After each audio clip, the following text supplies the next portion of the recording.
जय हिंद फ्रेंड्स। तो चलिए, आप लोगों का तहे दिल से स्वागत।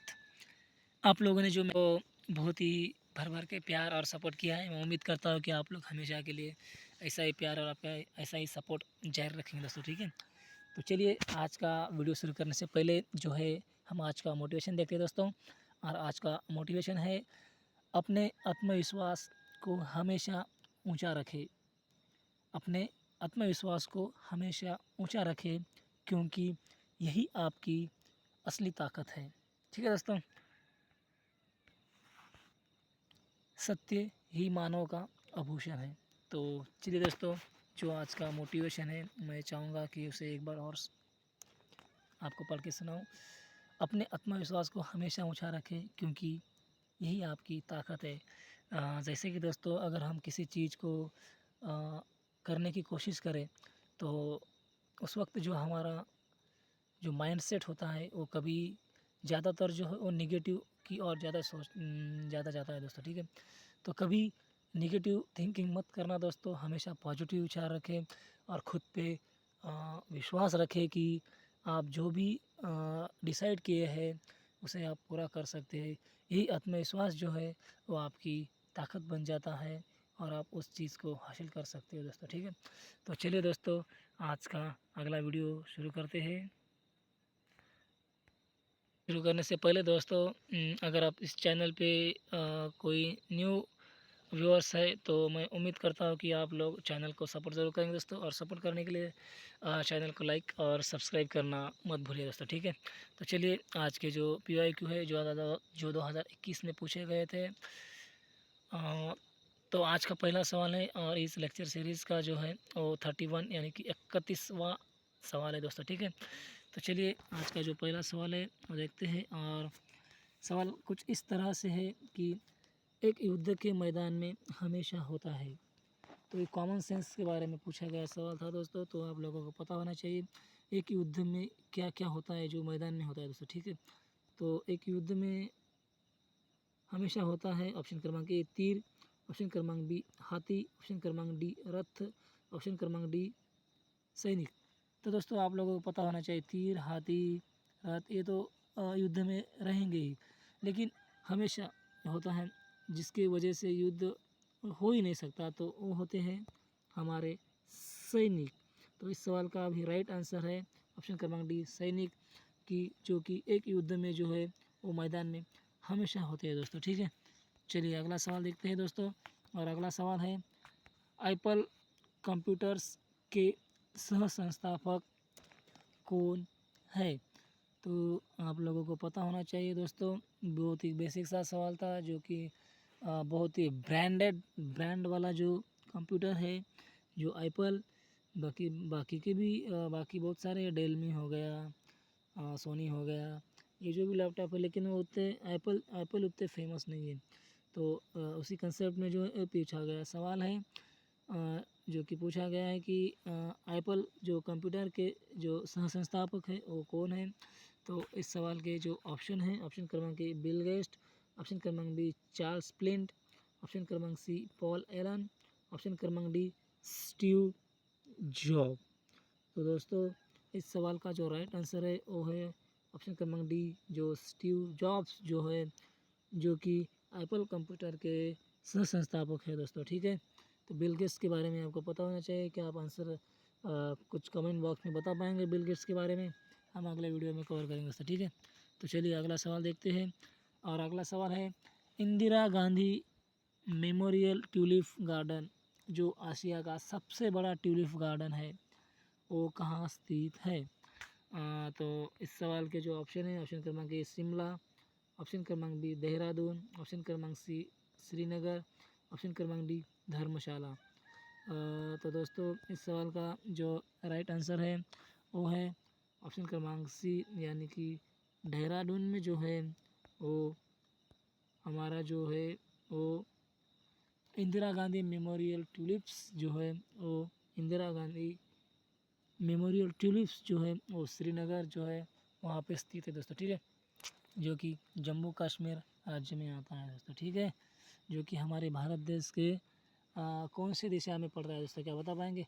तो चलिए जानना, ईस्ट, वेस्ट, साउथ और नॉर्थ, जो कि नॉर्थ में जो हमारा अभी मतलब हमारे सेंट्रल गवर्नमेंट जो है उन्होंने जो है अभी जम्मू कश्मीर को जो है एक केंद्र शासित प्रदेश में तब्दील किया है। तो अभी ये जम्मू कश्मीर राज्य में नहीं, तो ये जो है वो जम्मू कश्मीर केंद्र शासित प्रदेश में स्थित है दोस्तों, ठीक है। तो चलिए अगला सवाल देखते हैं। और अगला सवाल है भारत में बीमा उद्योग के व्यवस्थित विकास को नियमित करने वाला या बढ़ावा देने वाला या सुनिश्चित करने के लिए कौन सा निकाय जिम्मेदार है। यानी कि जो हमारे देश में आए दिन हम रोज़ खबरें सुनते हैं, बीमा पॉलिसी हो उनके बारे में, तो उसी बीमा को जो है वो सुरक्षित करने के लिए या बढ़ावा देने के लिए या उसको सुरक्षित ये करने के लिए या उसको उसके जो भी रूल्स और नियम और रेगुलेशन जो है उसको फॉलो करने के लिए ऐसी कौन सी बॉडी है जो उस बीमा सेक्टर को जो है वो कंट्रोल करती है। तो उसके बारे में पूछा गया सवाल है दोस्तों। इस सवाल के जो ऑप्शन है, ऑप्शन क्रमांक ICICI, ऑप्शन क्रमांक बी CRISIL यानी कि क्रिसिल, ऑप्शन क्रमांक सी RBI, ऑप्शन क्रमांक डी IRDAI। तो दोस्तों आप लोगों को पता होना चाहिए ये जो क्राइसिल है ये इंटरनेशनल रेटिंग एजेंसी है दोस्तों, जो कि हमारी कंपनियों को दी जाती है। और जब बात रही हमारी RBI की, तो RBI तो बैंकिंग सेक्टर का हिस्सा हो गया दोस्तों, तो ये बीमा सेक्टर में तो कुछ नहीं कर सकती। और रही बात ICICI, ये भी दोस्तों एक बैंक है। तो ये तीनों ऑप्शन तो हो ही नहीं सकते, क्योंकि ये तीनों ऑप्शन जो है वो बैंक से रिलेटेड है दोस्तों, ठीक है। तो अब रहे ऑप्शन क्रमांक डी, जो कि इस सवाल का राइट आंसर है, जो कि है IRDA। तो अब क्या दोस्तों ये IRDA का जो आप लॉन्ग फॉर्म बता पाएंगे मुझे? कमेंट बॉक्स में ज़रूर बताना दोस्तों, ठीक है।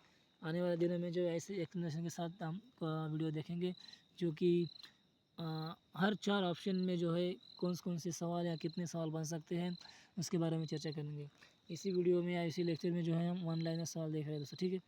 तो चलिए दोस्तों इस सवाल को कभी भूलें ना दोस्तों, ठीक है, क्योंकि बीमा सेक्टर हमेशा के लिए चर्चा में रहने वाला एक इशू है। तो आपको पता होना चाहिए, जो भी बीमा के बारे में अगर सवाल पूछे तो आपको पता होना चाहिए कि उसे कंट्रोल करने की जो बॉडी है वो IRDA है दोस्तों, ठीक है। तो चलिए अगला सवाल देखते हैं। और अगला सवाल PSLV का पूर्ण रूप क्या है? तो आपको पता होना चाहिए ISRO, Indian Space Research Organisation का जो हमारे देश में जो स्पेस में काम करने वाली जो बॉडी है वो है। और वही जो हमारे जो सैटेलाइट होते हैं उसे जो अंतरिक्ष में भेजने वाला जो रॉकेट होता है उसे PSLV कहा जाता है।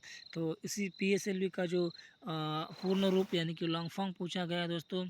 तो इस सवाल के जो ऑप्शन है, ऑप्शन क्रमांक A public satellite launch vehicle, option क्रमांक B people satellite launch vehicle, option क्रमांक C polar satellite launch vehicle, option क्रमांक D production satellite launch vehicle. तो दोस्तों इस सवाल का जो राइट आंसर है वो है ऑप्शन क्रमांक सी, यानी कि पोलर सैटेलाइट लॉन्च व्हीकल है दोस्तों, ठीक है। तो हमेशा हमें देखने की कोशिश करते हैं कि PSLV दोस्तों, मैंने जब IB का एग्ज़ाम दिया था 2017 में, तो उस एग्ज़ाम में जो है इस सवाल के बारे में पूछा गया था दोस्तों, ये सवाल पूछा गया था। और फिर से जो 2021 में जो है RRB NTCP में ये सवाल पूछा गया है, और FCI के में भी इस सवाल को पूछा गया है दोस्तों। तो ऐसे सवाल है जो बन सकते हैं आपके एग्ज़ाम में, आपको पता होना चाहिए, जो कि बहुत ही बेसिक होते हैं दोस्तों, लेकिन हम उसके ऊपर ध्यान नहीं देते, लेकिन वो हमारे एग्ज़ाम में आते हैं और हम उसे टैकल नहीं कर पाते। तो ऐसा आपके साथ ना हो, तो प्लीज़ ऐसे सवाल कभी छोड़ना मत, ठीक है दोस्तों। तो चलिए दोस्तों अगला सवाल देखते हैं। और अगला सवाल है निम्नलिखित में से INC के किस सत्र में पहली बार राष्ट्रगान गाया गया था? तो दोस्तों आप लोगों को पता होना चाहिए, ये सवाल जो है हिस्ट्री से रिलेटेड पूछा गया है, जो कि पूछा गया है कि हमारे देश में जो है INC यानी कि इंडियन नेशनल कांग्रेस, क्या आप बता पाएंगे इसकी स्थापना कब हुई थी? आज का नेशनल कांग्रेस अलग है आज की कांग्रेस अलग है। और जो 1947 से पहले या उसके बाद जब तक इंदिरा गांधी थी उसके बाद जो कांग्रेस का विभाजन हो गया, उसके बाद से जो वो कांग्रेस वो पहली वाली कांग्रेस नहीं रही है दोस्तों। आज की कांग्रेस अलग है, वो कांग्रेस अलग थी। 1947 से पहले जो कांग्रेस थी वो इंडियन नेशनल कांग्रेस थी। और जब अंग्रेज़ थे उसी समय जो है वो 1885 यानी कि 1885 में जो है वो इस आईएनसी की स्थापना हो गई थी दोस्तों। तो इसका उद्देश्य था कि अंग्रेज़ों को हमारे देश में जो उसका कारोबार था वो कारोबार जो है वो अपने हाथ में लेना, अंग्रेज़ों को विरोध करना, ये सब जो काम थे तो इस आईएनसी ने किए हैं दोस्तों। और उस अंग्रेज़ों को विरोध करने के फलस्वरूप जो है दोस्तों 1911 में जो है वो एक इसी कांग्रेस की जो है वो एक मीटिंग हुई थी दोस्तों। और उसी मीटिंग में जो है पहली बार जो है वो हमारे देश का जो है वो राष्ट्रगान गाया गया था दोस्तों, ठीक है। तो इस सवाल का जो राइट आंसर है वो है ऑप्शन क्रमांक ए। 1911 में जो है वो आईएनसी यानी कि इंडियन नेशनल कांग्रेस के सत्र में जो पहली बार जो है वो हमारे राष्ट्रगान को गाया गया था दोस्तों, ठीक है। तो ऐसे कुछ सवाल होते हैं दोस्तों जो बेसिक होते हैं, आपको पता होना चाहिए, वो उसे पूछ सकते हैं दोस्तों, ठीक है। वन लाइनर सवाल है, बहुत ही बेसिक है दोस्तों, ठीक है। अगला सवाल है दोस्तों। और अगला सवाल देखने से पहले दोस्तों मैं आप लोगों से एक ही रिक्वेस्ट करना चाहूँगा, अगर आप में से कोई न्यू व्यूअर्स इस चैनल पे है तो चैनल को लाइक और सब्सक्राइब करके जाना दोस्तों, ठीक है। ताकि ऐसे वीडियो मैं और बना सकूँ और आपके लिए आने वाले दिनों में जो एक्सप्लेनेशन साथ की जो है हम वीडियो देखेंगे, ताकि आपके आने वाले एग्ज़ाम में बहुत ही महत्वपूर्ण साबित होंगे, जो कि प्रीवियस ईयर पूछे गए सवाल हो। तो दोस्तों मैं उम्मीद करता हूँ कि आप चैनल को लाइक और सपोर्ट ज़रूर करेंगे दोस्तों, ठीक है। तो चलिए दोस्तों अगला सवाल देखते हैं। और अगला सवाल है, द फाइट टाइगर उपन्यास किसने लिखा है। तो इस सवाल के जो ऑप्शन है, ऑप्शन क्रमांक ए चेतन भगत, ऑप्शन क्रमांक बी विक्रम सेठ, ऑप्शन क्रमांक डी खुशवंत सिंह, ऑप्शन क्रमांक डी अरविंद अघाड़िया। तो दोस्तों इस सवाल का जो राइट आंसर है वो है ऑप्शन क्रमांक डी यानी कि अरविंद अड़िया जो है, सॉरी अरविंद अडिगा जो है, उन्होंने जो है वो द वाइट टाइगर जो उपन्यास है वो उन्होंने लिखा है दोस्तों, ठीक है। तो चलिए दोस्तों कुछ किताब के बारे में भी सवाल पूछ सकते, तो बहुत ही फेमस जो किताब होंगे जैसे कि हमारे हिस्ट्री से संबंधित हो, तो ऐसे सवाल पूछ सकते हैं, तो आप लोगों को पता होना चाहिए दोस्तों, ठीक है। तो चलिए दोस्तों अगला सवाल देखते हैं। और अगला सवाल है, रेगिस्तान में यात्रियों को अक्सर पानी की एक सीट का ऑप्टिकल भ्रम होता है जहाँ वास्तव में कोई भी मौजूद नहीं होता है, यह क्या है। तो बहुत बार होता है दोस्तों, हम कभी अब रास्ते से भी जा रहे हैं तो हमें हमारे सामने पानी जमा हुआ दिखता है दोस्तों, तो ऐसा क्यों होता है। तो एक साइंस का एक फिनोमेना है जो आपको पता होना चाहिए। और उसी फिनोमेना को जो है वो मृग मर मरीचिका, तो थोड़ा नाम थोड़ा सा मुश्किल नहीं है, लेकिन थोड़ा सा दिख रहा है, थोड़ा किचकट है दोस्तों, तो आप लोगों को पता होना चाहिए। जो मर्ग मरीचिका का जो एक सिद्धांत है, उसी सिद्धांत या कंसेप्ट है, उसी कंसेप्ट की वजह से जो है वो रेगिस्तान और जो हमारे रास्ते के ऊपर जो हमें पानी सा जमा हुआ दिखता है, अभी धूप में ज़्यादा दिखता है, तो ऐसा क्यों होता है, तो वो मृग मरीचिका के माध्यम से होता है दोस्तों, ठीक है। अगला सवाल देखते हैं दोस्तों। और अगला सवाल है, सर्व शिक्षा अभियान में डैश आयु के बच्चों को शामिल किया जाता है। तो दोस्तों आपको पता होना चाहिए, जो हमारे सेंट्रल गवर्नमेंट की वजह से जो सर्व शिक्षा अभियान चलाया जाता है जो कि बच्चों से संबंधित है। और ये सवाल जो है वो जो हमारे देश में 0 से 14 वर्ष के आयु के जो बच्चे होते हैं उनके